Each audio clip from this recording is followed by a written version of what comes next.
Howdy, howdy, howdy, my name is Anachi Sasuke. Welcome back to Let's Read the SCP Foundation Wiki. In the last episode, we read some more of Resurrection A9, and we're almost actually at the next chunk of that. Also, I'm procrastinating the hell out of doing the Trickster part of Homestuck. I'll probably hit that tomorrow, because today I've got a bad case of nose bleeding. Not like bleeding, but, you know, not the kind of sinuses you want to be having when you're trying to do a trickster voice, whatever that may be. So, we're going to start with the clockwork virus and see how far we get before my nose does the thing where it stops. Because that only happens when I'm reading these. Oh, okay, never mind. The clockwork virus is Keter class. So I've got to read this one seriously. Containment areas to be kept behind 2 reverse pressure airlocks. Chemical shower sterilization, full contained atmosphere hazmat suits, and 24-hour post-interaction quarantine and testing are mandatory for all personnel entering containment area. Should containment be breached, the blast door for the containment and research area will seal, and chemical agent ZEER-21711 will be pumped into the air. Any humans exposed to SCP-217 are to be contained and held for observation.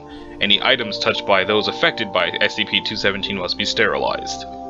SCP-217 is a virus, incurable by current means, with a rate of infectivity at 100%. It affects all organisms in the kingdom of Animalia, and can be spread via touch or contact with bodily fluid.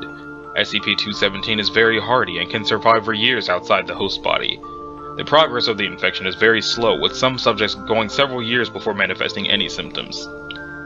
217 alters the biochemistry of organic tissue, causing organic matter to rearrange into a form of organic metal.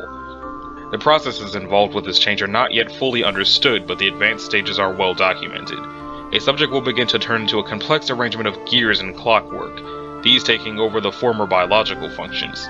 Advanced stage infection is reported to be very painful, but earlier stages are oftentimes unnoticed with only vague feelings of confusion, insomnia, and joint stiffness. Hearts are replaced by gears in small tubes, joints by gear networks, eyes by structures not unlike primitive hand-cranked film cameras, etc. SCP-217 shows first on the outside of the body in all creatures except mammals. In mammals, it first converts the internal structure before manifesting outside the body. This can cause those infected to go for very long periods of time without knowing of infection. SCP-217 has even been shown to totally convert the inside of the body before showing any externally visible symptoms. 217 has infected several major metropolitan areas in the past, most notably Redacted. The mental state of those in middle to advanced stages of infection has been shown to be much diminished. Subjects respond in repetitive fashion and are very dull and mechanical in action, are easily distracted and confused, and appear generally irritable when faced with new problems. In addition, research on a fully converted brain has data expunged. Document 217-6 Notes on Symptoms. Subjects infected by SCP-217 have, at early stages, reported no major symptoms aside from increased lethargy and a general lack of emotional response. Some have reported a feeling of fluttering or moving under the skin, coupled with a persistent ticking noise. This noise seems most prominent when 217 infects the shoulders, neck, and head. However, it is audible if recording equipment is pressed against an affected area. Initial infection of 217 is, as has already been stated, almost undetectable. As the infection advances, subjects will begin to feel sharp, tearing pain in the areas that are being converted. It has been compared to a knife wound or a deep muscle tear and can persist for hours, or several days, depending on both the subject and the area affected. The new clockwork organs appear to tear and rip at tissue for a short time before becoming fully integrated and settling into the surrounding tissue, and this is believed to account for the pain. Areas infected appear to be metal, mainly brass, steel, and iron. Other substances have been reported, appearing to be leather, rubber, glass, wood, and other basic materials. Despite appearances, it is purely organic material and even carries the subject's DNA. Organs and tissue affected appear more resilient than normal, carrying the same strength and density as the materials they resemble, instead of normal tissue density. Areas damaged repair over time, but it is much slower than standard human regeneration. Damaged areas can be instantly repaired by replacing damaged areas with new parts of the same type. Testing has shown that there are no ill-affected parts made from normal materials, steel, wood, or leather, replace the existing biomechanical clockworks. Most alarming, people infected with SCP-217 can continue for months, even years, without being detected. With infection so easy to spread, hundreds could be affected before proper containment could be enforced.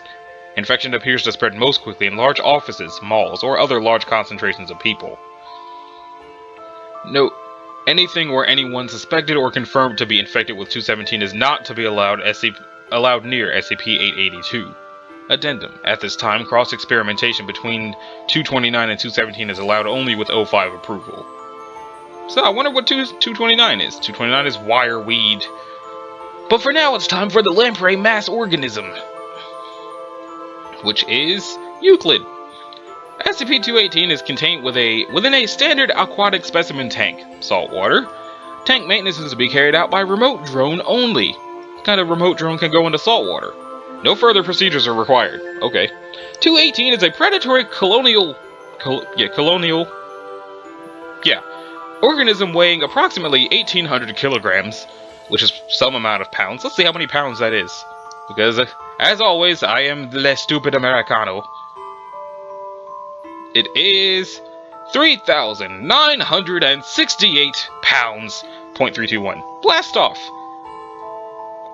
Consisting of several hundred parasitic lampreys of the family Petromyzantidae, designated Petromyzon anomalous. Individual Petromyzon anomalous specimens average between 50 and 90 centimeters in length and are similar in appearance to the common sea lamprey Petromyzon marinus, with the primary exception of complex ultraviolet spectrum skin patterning. Individual lampreys can break off from the primary mass and move under their own power, acting similar to non-anomalous specimens. These motile units will remain in the vicinity of 218's primary body until captured and eaten by colony members. Oh. The central mass of 218 contains the organism's primary organs, as well as a muscular foot for locomotion. Locomotion. 218 is capable of surviving out of water for up to an hour, though it is greatly inhibited in mobility. Motile units of 218 produce a paralyzing toxin applied by bite or through the lamprey's mucus sheath. Ew. This toxin inhibits... I should probably actually look at lamprey, because I feel like I'm not picturing the right animal. Yeah, I was not picturing the right animal. I was thinking of some form of eel, but that... yeah. No, I think... Okay, the lamprey isn't the fish. The lamprey is... that. It's a very large, angry, eel-looking thing. Okay. Okay, cool. This toxin inhibits locomotor muscles and will numb the target to pain. All other internal and mental processes will continue unaffected. The paralyzing effect has not been observed to dissipate, and no effective counteragent has yet been discovered. Wait, so that means that if somebody gets bit by one of these things but lives, they'll just be paralyzed in that spot forever? Early observation has led researchers to believe that 218 reproduced through the parasitic implantation of motile units into a host body. This behavior has since been determined to be atypical feeding behavior, where numerous motile units will burrow within the body of still living prey for upwards of 48 hours before normal consumption resumes. Addendum 1. Physical examination of 218 shortly after containment revealed that the primary mass contained several foreign objects preserved within the main body cavity. 218 was removed from its containment tank and tranquilized to allow for surgery. Objects removed from 218 include 33 pearls, averaging 3 centimeters in diameter. Holes bored through each indicate that they were previously part of a necklace. 1 dolphin figurine carved out of smooth coral. 2 gold bracelets, 4 bone hairpins, 1 tortoiseshell hair comb, 1 bone figurine of 218. Shows signs of heavy wear through handling. 1 human skeleton, being that of a female child estimated to be between 4 and 6 years of age. Skeleton was similar to chalk in consistency, embedded with 135 pearls. Scapula, believed to be that of a red deer, engraved with 3 humanoid figures, 2 adults and 1 child, presumed to be the subject and parents. Both the skeleton and artifacts date to approximately 7500 BCE, though do not resemble the artifacts of other Neolithic groups in the region of recovery. Addendum 2. 218's behavior became significantly more agitated after removal of the aforementioned objects. Entity would repeatedly beat against the walls of its tank or attempt to scale them. When one of the hairpins was placed back in the containment tank, 218 used one of its colony members as a manipulator to retrieve the pin, and then place it back inside its central cavity through means of a large sphincter. This dorsal sphincter was not present until the removal of the body and artifacts. Okay. That's gross. Everything about that was gross. Resonance engine! It's safe. When not in use, 219 is to be kept in a dismantled state. That doesn't sound safe. All 219 parts, all of its parts, as well as replacements for those parts, will be stored in the Engineering Division warehouse on the grounds of Site 43. 219 is not to be tested within 24 kilometers of any Foundation facility that houses Euclid or Keter-class objects. Once again, I know that it means safe to handle, but I feel like if they rated the object classes based off of what they do instead of what they are, none of this shit would ever be rated as safe. None of it. None of it. None of it. Safe wouldn't even be a classification this place got. Anyway, 219 is a mechanical device consisting primarily of an array of pistons, driven by an electric motor which can be powered by attaching it to a separate generator. Boogie woogie woogie. This entire machine is supported by a thorium alloy frame. Is thorium actually a thing? Let's find out. It's a chemical element with the symbol making that sound like my lip itch. And atomic number 90. I think this might be one of the things that you power your weapons with in No Man's Sky, actually. It can't be weaponized because it doesn't produce enough recoverable plutonium. You can also collect plutonium in No Man's Sky, so... Alright. The outer frame of each of 219's pistons are also made primarily of the same thorium alloy. Attached to the outside of 219 is a blank IBM desktop PC, keyboard, and monitor, all shielded with shock-absorbent foam to prevent damage to them by its vibrations. When 219's computer is turned on, it automatically runs an earthquake generator program. Using the keyboard, a user can select up to 20 items from a list of commonly used construction materials, including multiple varieties of stone, soil, bricks, concrete, steel, iron, data sponge, and glass. Selecting the other option from the bottom of the list brings the user to a different screen, enabling them to select other substances including several types of wood, plastics, paper, and bone. A user may also choose to describe the properties of a material that is not currently on the list, name it, and save it to the list for future use. After selecting a given material, the user is asked to estimate the object's mass, volume, and select a general shape to describe it. It is not possible to key in the composition of 219 into 219. Any attempt to do so results in the computer displaying an error message and shutting down. After materials have been selected, the user is asked to specify a range of effect from 50 feet, distances are given in English units, to blank miles, and set 2 timers, one to determine how long 219 will wait before activating once the program starts running, and one to determine how long it will run after it has activated. When all criteria has been filled in, the user may select Run to start 219 or Start Over to enter a different set of criteria. 219 cannot be shut down once a program begins running without being dismantled or damaged. When activated, 219's pistons oscillate and begin creating vibrations in the air to match the resonant frequency of the material selected by the user. That doesn't sound good. Different sets of pistons create distinct resonances. These materials will begin to vibrate in turn as they are struck by airwaves, eventually shattering or otherwise coming apart from the strain put on them by the oscillations. The waves created by each oscillator do not seem to have any effect on each other, even when they are traveling through the same media, enabling 219 to resonate with many materials simultaneously. Studies of how this is possible, or how the effect might be duplicated, have been inconclusive. 219 was recovered in blankety blank, California after an incident in which a heavy earthquake hit a city suburb without any prior warning from seismic geologists.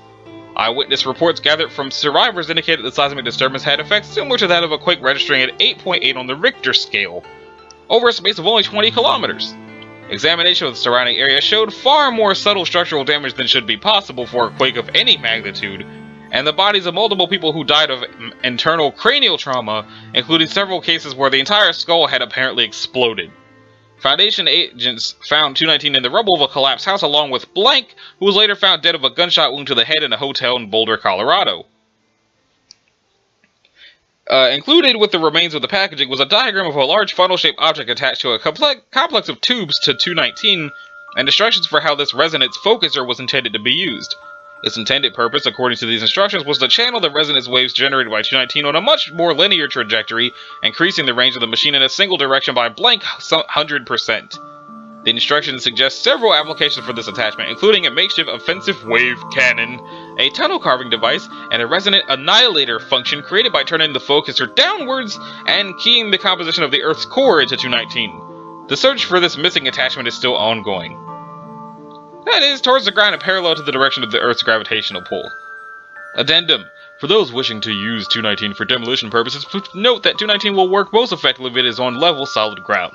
Also note that for buildings utilizing an internal metal frame for support, 219 is better used to target the frame than the materials built around it.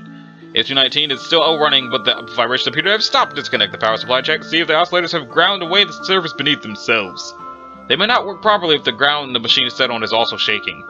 You may need to move 219 to a more durable foundation to ensure that it works properly. Consult User Manual 219-1 for more information. Dr. Chung. Other addendum.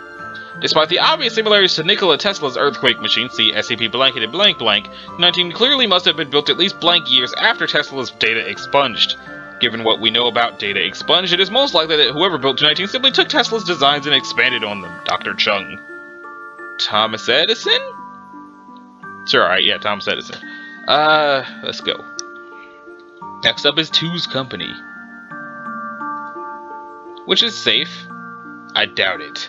220 is housed in an empty condominium on property recently acquired by Research Sector 9. The subject believes the buildings to be occupied by other residents and should be allowed to persist in this belief. A false bus stop has been installed near the building's entrance. This measure has proven sufficient in deterring 220 from wandering outside the containment perimeter. 220 exhibits trepidation when venturing beyond the building's lobby, most likely due to mobility challenges. The subject will sometimes remain seated at the bus stop for upwards of 1 hour before returning indoors.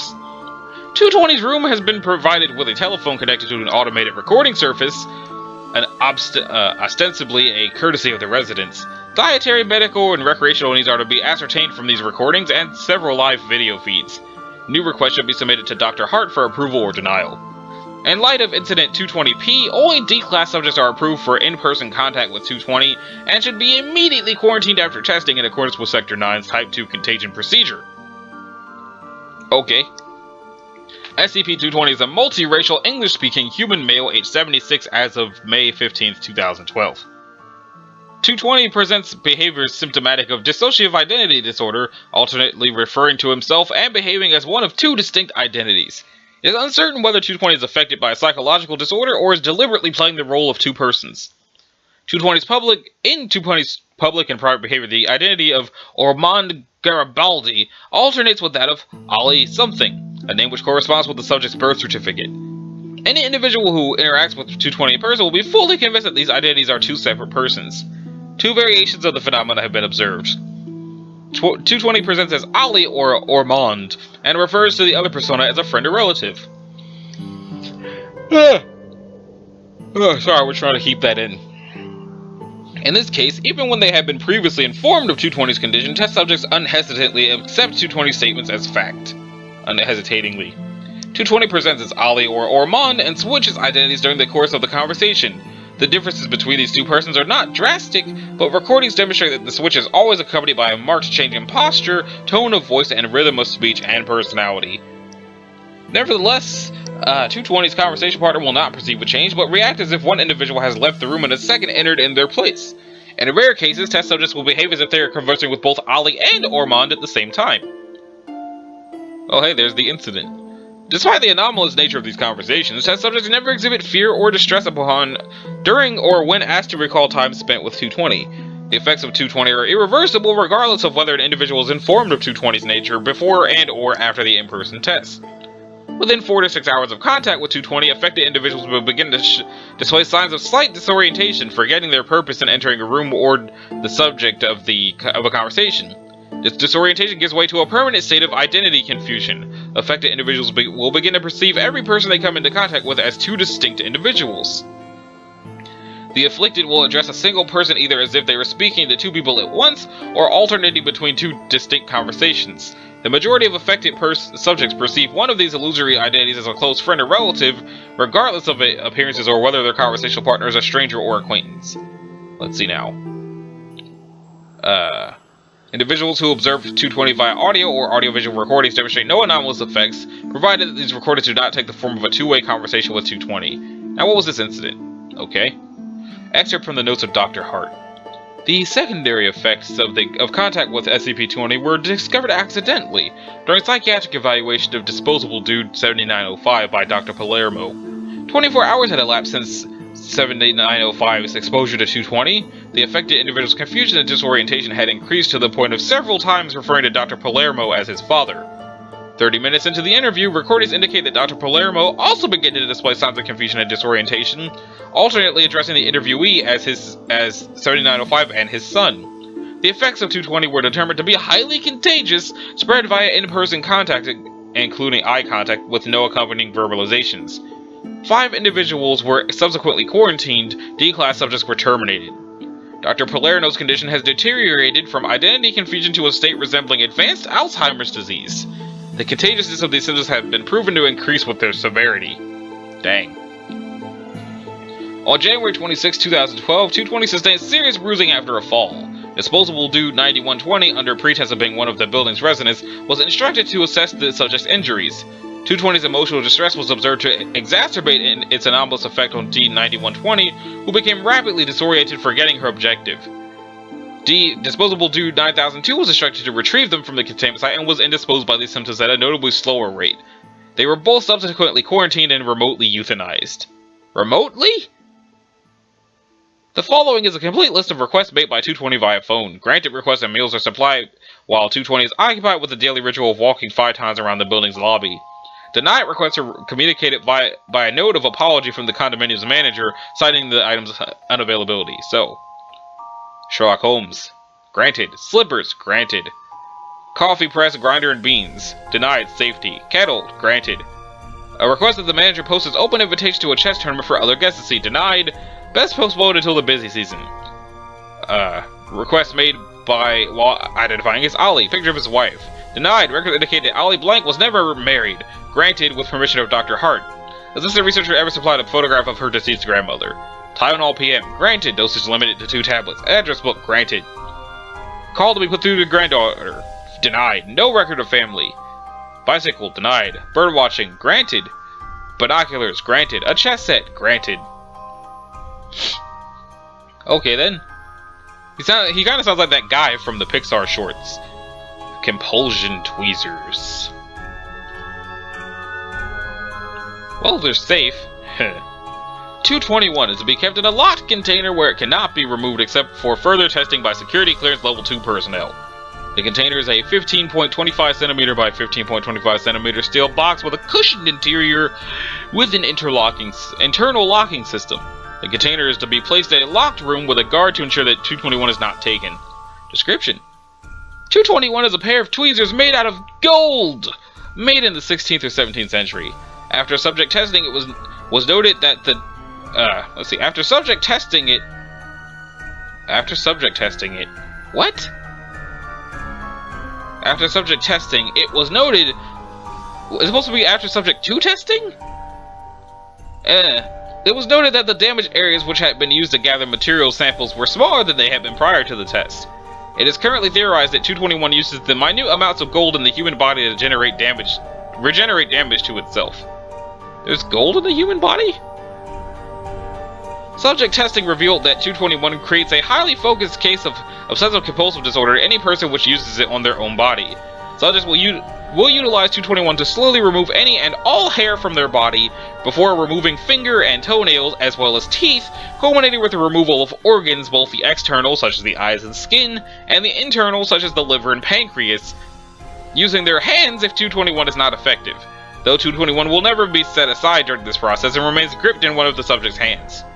If 221 is taken away from the subject, they become violent and manic and will use their hands to continue the process, albeit in a less careful manner. It is to be noted that the progression of this behavior is different for each subject, but no less fatal. 221 came into Foundation possession after reports of a human being who was data expunged. Probably disassembled. Foundation personnel retrieved it within 10 hours of the original report. Addendum. Test log 221-1. The test subject, a disposable dude, was ordered to use it to remove his eyebrow hair. While the subject was initially unenthusiastic about his task, after the first 10 minutes he began to more actively pluck out his own eyebrow hair, and after completely denuding his brow, that's a nice word, denuding, moved on to plucking out his eyelashes. Despite repeated assertions that the test was over. When released after 221 was taken out of the room, he began to pluck out his eyelashes with his own fingers, completely removing all of them before moving on to his toenails. The subject completely removed his toe and fingernails before yelling and smashing his own face against the wall. The reason for this outburst became apparent when he reached into his mouth and began ripping out his now loosened teeth. Eventually, the subject died from blood loss and shock halfway through the task of pulling out his own internal organs. Halfway? Test 2. The test subjects were 2 disposable dudes. Test subject 1 ordered to use it on the other one. Test subject 2. After 15 minutes, they began to argue about how the holder of 221 was using it on the other.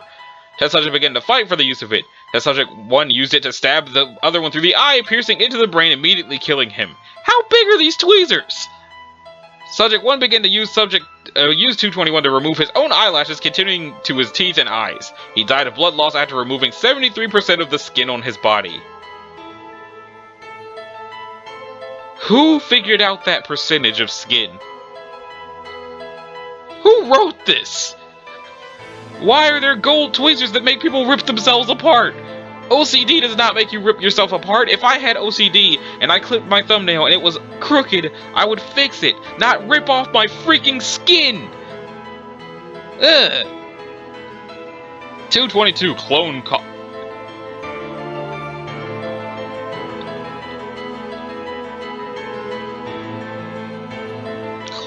coffin.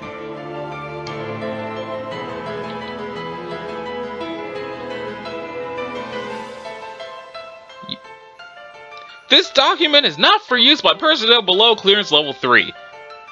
This is going to be interesting. Special containment procedures. 222 requires no special containment. It also cannot be moved. The site is guarded by SCP Foundation personnel as well as a rotating mix of US, Italian, and NATO soldiers, none of whom are aware of its significance. So there's just a bunch of soldiers standing around a coffin. Do they think Dracula's in it? Do they think it's full of cats? Why are they okay with this? Foundation personnel travel to and from the site very often, and their true numbers are carefully hidden from the soldiers, and usually from personnel below clearance level 3. Description: 222 designates an area of tunnels in the Dolomites Mountains, near Aviano, Italy. The site is close to the Church of St. Gregory, and Aviano Air Force Base is also nearby. The tunnels are filled with carved stone coffins. One coffin in particular has unusual properties, and some portion of the tunnels is also involved. The carvings in the tunnel appear very old and of fairly good workmanship. Obviously they were made by Geppetto. He had to do something to pay for having Pinocchio turn into a human. History. After 1948, U.S. operatives in Italy participating in Operation Gladio began receiving word of unusual activities at the site.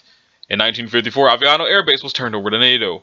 On February 22, 1955, Foundation operatives found a series of tunnels carved into the mountains. They appear to be catacombs, tunnels for storing the dead.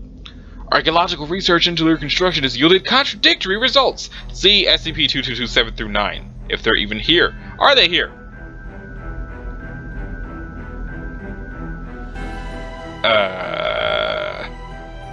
Nope. Okay. Let's know. The tunnels were being used as a hideout by a terrorist cult. All members of the cult were killed or taken into custody. Operation details filed in SCP-222-1 through 5. The cult appeared to be less mentally stable than most such organizations, but otherwise unremarkable. However, details turned up during the operation prompted further investigation. Once the nature and abilities of the site were determined, it became one of the most used and visited objects under Foundation care. I don't think that the Foundation needs to be cloning people. Function! Well, I guess they need more disposable dudes. As previously stated, one, and only one, coffin in the tunnels has unusual properties. See 2226 for a summation of all tests done to date and clarification of items below. If a living person is placed into the coffin and it is closed, the following sequence of events occur. Within 15 minutes, they pass out. They fall asleep. They will fall asleep under any circumstances, such as but not limited to being in the middle of a claustrophobic fit, or being given amounts of caffeine and amphetamines close to it causing an overdose. They sleep for about a couple of hours. Opening the coffin during this time results in the death of the occupant and no further results. They wake up feeling rested. They will not fall asleep until the coffin is open again. The possibility of sleep deprivation research has been advanced, but not yet implemented. Within 24 hours, a person will be found within the tunnels who is a duplicate or clone of the occupant. No attempts to find the origin of the clone within the tunnels have ever been successful. The clone invariably finds its way to the coffin, though it usually appears to be wandering aimlessly. Clones created by the Coffin appeared in all physical respects to be identical to their originals, though dressed in tattered rags of unknown origin. Man-made objects are not duplicated. The cloning process is not recommended for occupants with tooth fillings or pacemakers. Clones appear to possess the same lifespan and medical conditions of their originals. The most unusual aspect of a clone is its mind. Clones appear to be victims of global retrograde amnesia. Languages are retained along with most physical skills. While clones cannot remember any people or events, they appear to retain their ethical beliefs and loyalties, and thus can usually be quickly re-indoctrinated into Foundation personnel. Security procedures must be retrained, but combat and weapon skills are preserved. Some clones demonstrate retention of computer and interrogation skills as well. Many Foundation personnel have been cloned with 222, providing a loyal workforce for Foundation initiatives. It is one of our most obviously useful items. Yeah, that's messed up. Lieutenant Somebody's clone was brought to a mock-up KGB indoctrination center, where he was brainwashed into becoming a KGB spy. He was a native of the USSR, so this was a considered useful test of the clone's attitudes. The clone eventually rebelled against the brainwashing and was prepared to die rather than submit. At that point, the training exercise was ended and he was welcomed as a loyal Foundation member. However, Blank's clone was given a standard indoctrination, but it rebelled and proclaimed an allegiance to an Afghan terrorist group. It was terminated, and questioning of the original revealed that the beliefs had been accurately copied. Addendum Document 22213, Call for Clone Psychiatric/Sociological Analysis. General Blank maintains that cloned personnel display behavioral patterns and habits that cannot be accounted for by simple amnesia. He cites a statistically significant higher incidence of mental illness, particularly homicidal tendencies among clones when compared to the original personnel. Second-generation clones. Clones may themselves be cloned, though records show that this has only been performed twice. The second-generation clones were observed to have marked mental differences. Both were resistant to indoctrination, and Foundation psychiatrists returned a diagnosis of antisocial personality disorder. However, intelligence and mental ability were measured at equal to or greater than the original clones, or even the originals. Further investigation is warranted. Clone Dex. Blank has called for an effort to catalog all clones of Foundation to employ and the verification of the locations of each of them, as there appears to be consistent reports that the Foundation has more personnel than is recorded. Clone Approval Orders. By order of 052, all cloning activities must be recorded with a work order and must be approved by non-clone personnel of at least clearance 4. Clone Visual Identification.